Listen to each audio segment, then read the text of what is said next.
All right. Actually, speaking of star chodes, I'm actually surprised it's not doing better on Stargaze. I feel like it's a hidden collection that is still kind of, a bit of a sleeper there.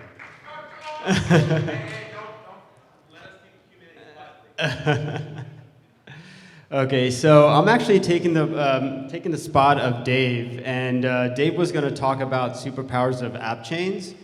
And a lot of people ask me why Stargaze is an app chain. So if he was speaking, there'll probably be a lot of overlap with what we're talking about. All right, so where's my clicker?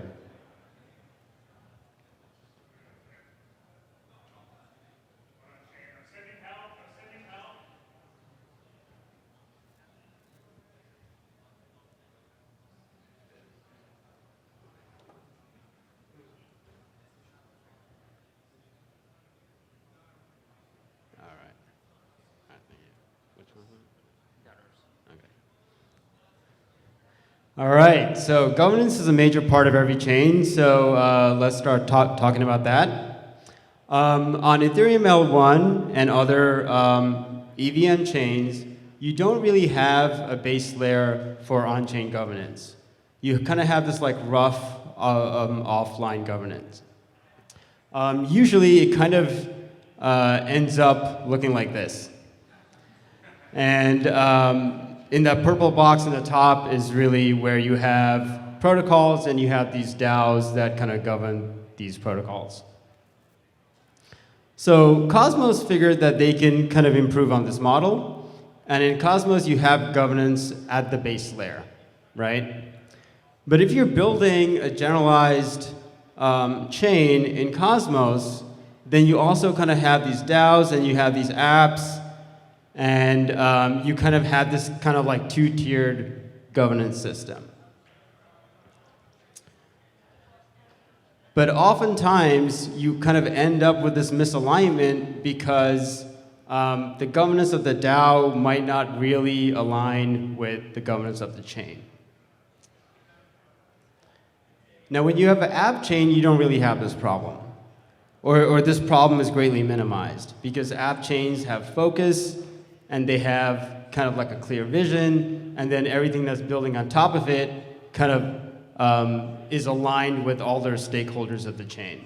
So in Stargaze, it's an NFT chain, and all the stakeholders, they all kind of align, they're all kind of in the same boat. Let's talk a little bit about the architecture of app chains. So over there on your right, you kind of see what it looks like for a generalized chain. If you're a developer, you can deploy contracts, and you're only building on that like very top layer. You don't really touch any of the other layers.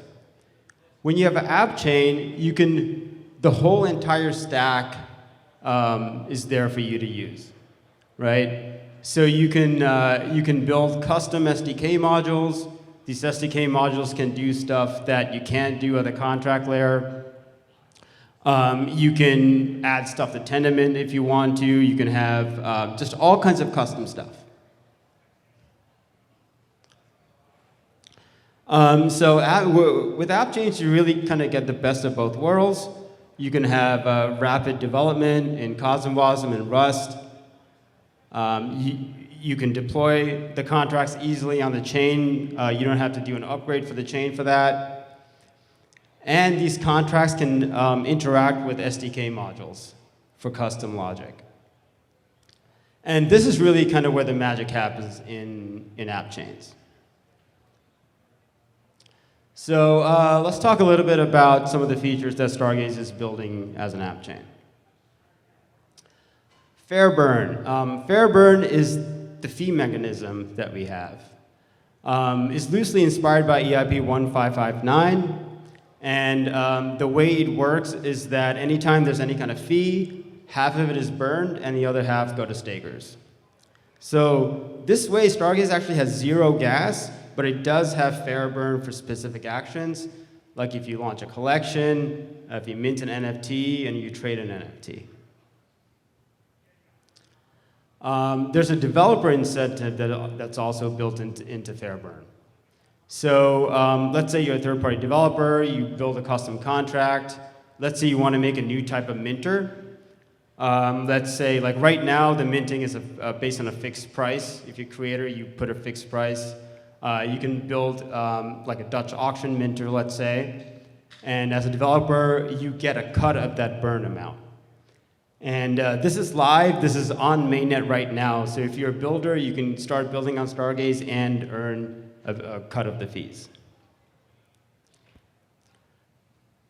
Another kind of interesting thing that you can build that we're working on is a random beacon SDK module. So randomness is kind of a thing that a lot of NFT projects need. If you're building something like art blocks, like FX hash, you need a source of randomness for random minting.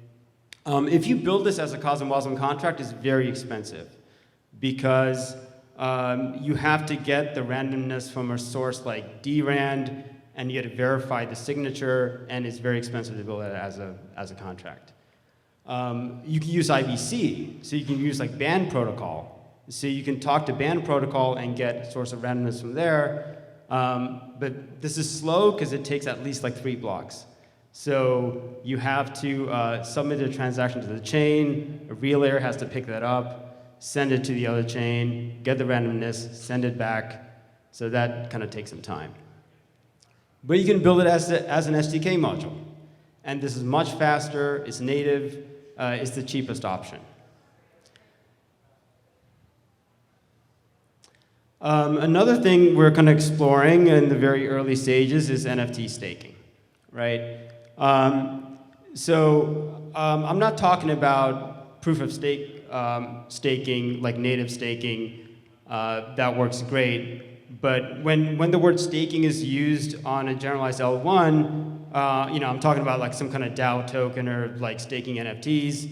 It's not really staking, right? You're not actually securing the network with that.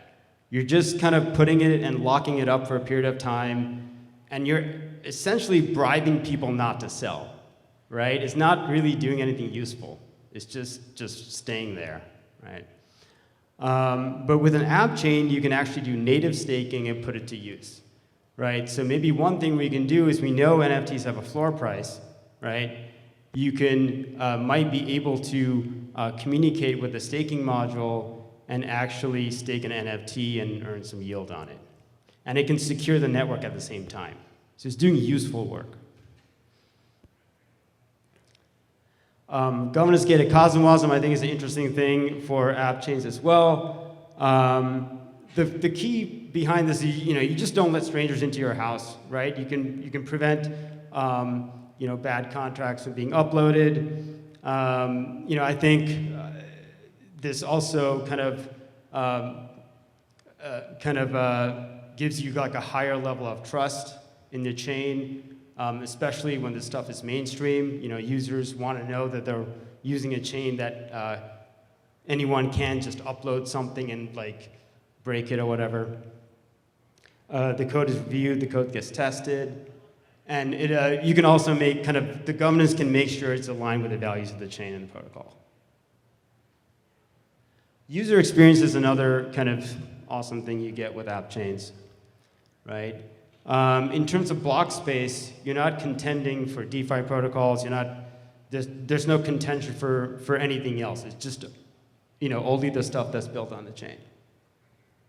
One token for everything. This is so nice. A lot of people don't really kind of think about this because we're all nerds. We love to have 1 million tokens and do all the kind of stuff and stake them and all kinds of things. But having one token for UX is really nice, right?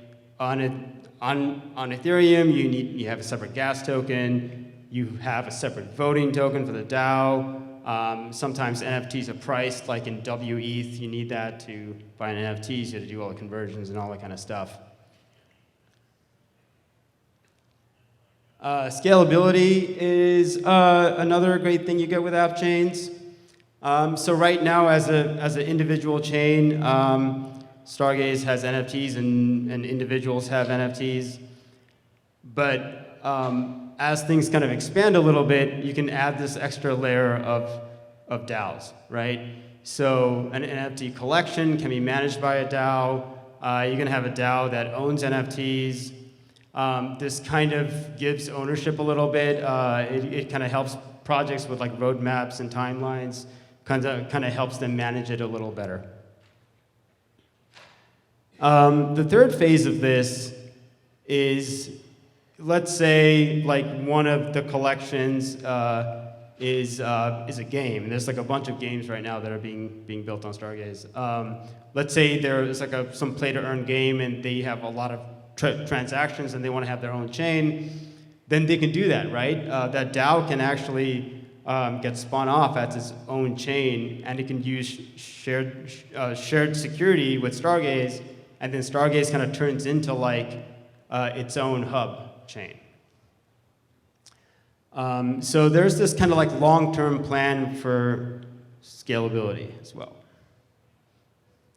Another thing we're working on is IBC NFT transfers. So if you guys use Osmosis and generally everything else in the Cosmos ecosystem, you already use ICS-20. ICS-20 is the fungible token standard. Basically, it locks tokens on one chain and mints a synthetic version on the other chain. And on the way back, it does the opposite. ICS-721 was recently merged into Cosmos, and we've been kind of building with this for a while. It lets you have NFTs transfer across chains.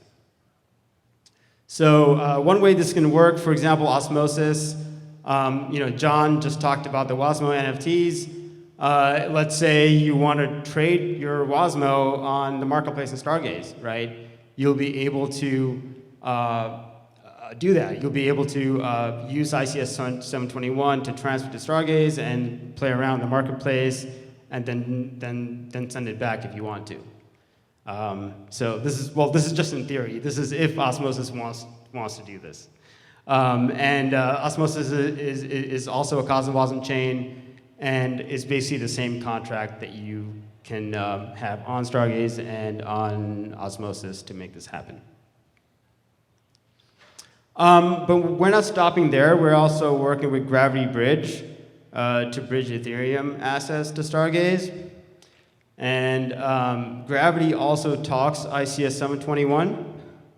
So the way this will work is that, let's say you have a CryptoPunk on Ethereum, you send it to Gravity, and then the bridge identifies that there's an NFT there, it locks it up, and it mints a synthetic version of it on Stargaze.